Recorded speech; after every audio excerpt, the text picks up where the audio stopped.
Okay, let's talk about tires, ladies and gentlemen.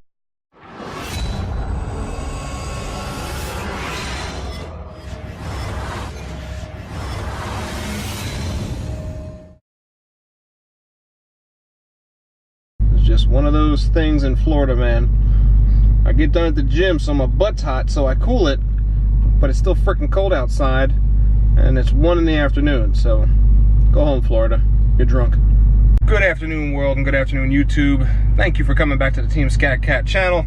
I know it's been a little bit of a break. I took a little break last week. Usually I put up a new video every weekend for you guys, but I took a little break, you know, just to recharge. Family comes first, obviously, so we took a little time out just to, you know, relax for a little bit. But we're back to our regularly scheduled programs. While this may not be the weekend, for some of you, or should I say most of you, this is probably an extended weekend in celebration of Martin Luther King Day. But enough about the backstory. We're talking about these rubbers today because it's about time to start making decisions on this Hellcat. Before I took off and got into the subject, I just wanted to show you this pretty clean Lexus that was parked next to the Hellcat. Pretty clean, man. RCF Sport, maybe RC350. Pretty nice. Gold wheels. Looks good, man. It's clean. If you see yourself on this video, comment and let me know. Apparently he's with Lexus Boys. There should be an I there. Lexus Boys. Alright. Safety first, everybody. Of course. Alright, everybody. So, as I mentioned before, we're going to talk about tires today. It's about time, as I've said before, to make that decision on the Hellcat. So, the problem here is obviously we all know, or you've all heard, that the factory tires, which are Pirelli P0 Neros, and they're 275s on all four corners, regardless of, honestly, really any tire, but these tires in particular, for size and compound, just do not cut it on these Hellcats. They don't cut it on a lot of the factory cars that Dodge puts out. Even when I had my Scat Pack, the Michelin Super Sport tires, or the Michelin Eagle F1 tires, or whatever they are, they didn't cut it, and they were way too short on my Scat Pack, or too small on my Scat Pack too. So, I mean, now obviously Dodge is gonna, you know, they've tried to rectify the situation with the wide bodies and everything, but I'm gonna be honest with you guys, I don't want to pay $6,000 for a body package that's finally gonna give me the meat that I need on any of these cars. But anyway, so it's time for tires on this car. I am not even above 10,000 miles yet, and it's time for tires on this car. So that's pretty ridiculous, ladies and gentlemen. I'm at 9,576 miles right now. So I'm close, I'm bordering 10,000 miles, but it is just, that is, I don't know, for me, especially being a daily driver, I've only taken it to the track once, that's a little excessive. And I've had this experience with Pirellis before. When I had my 2013 Ducati 1199 Panigale S, I had the same problem. I think those tires, they were Pirellis on that motorcycle, and they lasted, I'm pretty sure, all of about, I want to say they only lasted about 3,000 miles on that bike, and I never tracked that bike. I only drove it to and from work and then took it on rides on the weekend. And come to find out that almost after 3,000 miles, I was just about damn near down to the wire on those Pirellis. So I'm not trash talking Pirellis per se. Pirellis are great tires, they're great performance tires, but for cars and bikes of that caliber, like, you know, we need to find something a little bit better and a little bit more, we need something a little bit more substance, especially for a high performance car such as this and what Dodge puts out. So anyway, I've narrowed my decisions down to two brands. One of them is pretty much a big Mopar thing to begin with. So they are the Arturo AZ 850s, and my second choice, this is a turbo diesel, and my second choice is going to be actually the Firehawk Indy 500s from Firestone. So obviously both tires have good reviews all around. Obviously the big ones for both of those brands are their great bang for your buck tires.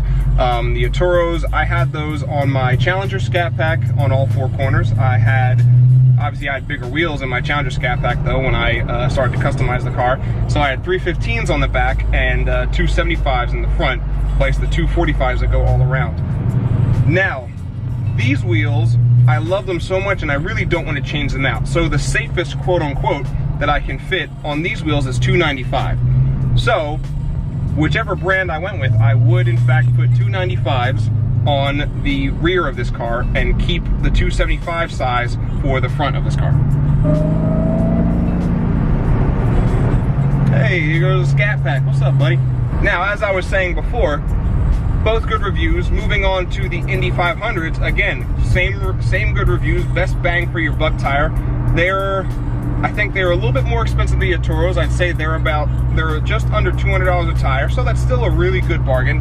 And they've gotten good reviews both on and off for track use. Obviously, I'm not bringing this car to the track every chance that I have, but it's still fun to put this car on the track maybe once, twice, 3, 4 times a year at most. So some pros and cons with both of these brands.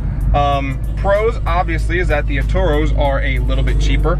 Cons is that for the Atoros, you know, they're basically more of just a daily driver tire from what I've heard. I had the same experience when I had the Atoros on my Scat Pack.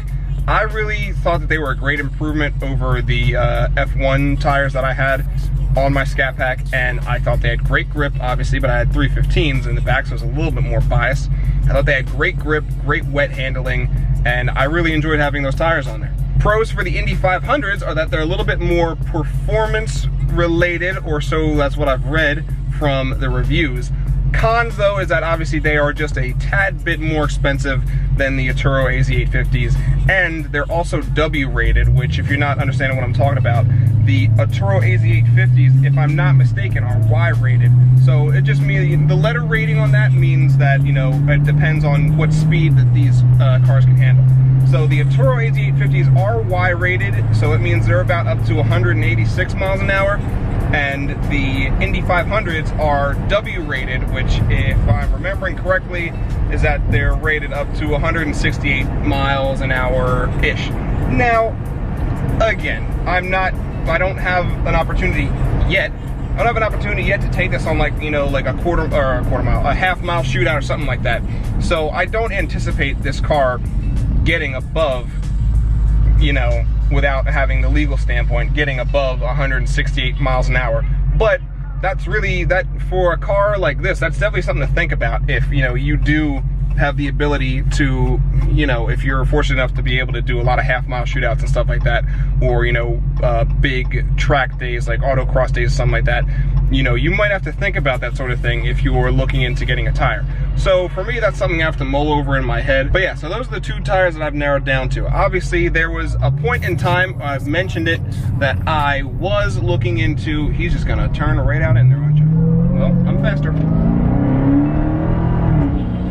Sure am. So, as I was saying before, there was a point in time where I had probably mentioned it in a couple of my videos that I was looking into the Continental Extreme Contact Sports. And, ooh, sorry about that, I didn't realize the light was so bad. But I was looking into the Continental Extreme Contact Sports.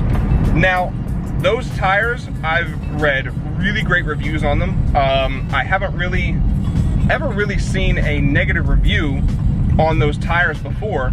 But the only problem is, like I said, those are definitely a higher caliber performance tire, and I am not taking this car, one, I'm not, like, you know, driving it hard in the wet. Again, it's a daily driver, I'll always reiterate that. I'm not driving it hard in the wet, I'm not constantly going to track events, and those tires were just a little bit more expensive than I wanted to pay for, you know, an overall daily driver tire with onesie twosie track events here and there. So that is the reason why I decided not to go with the Continental Extreme Contact Sports.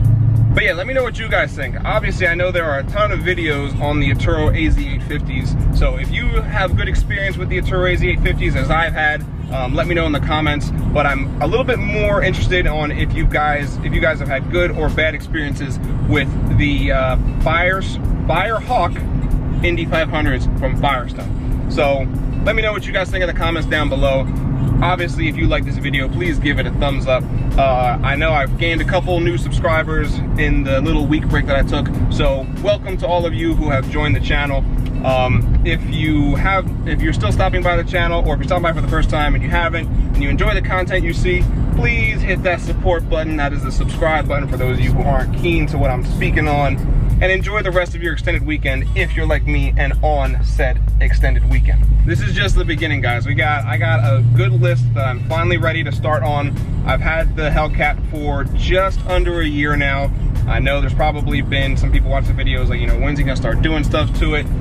I finally, I feel comfortable to where I can start, making a more complete list of what I think I want to do to this car personally, and it's about time to execute. So those tires are definitely going to be the first things coming, because there are a couple events coming up where I would like to have some, new fresh rubber, if you catch my drift, on these wheels.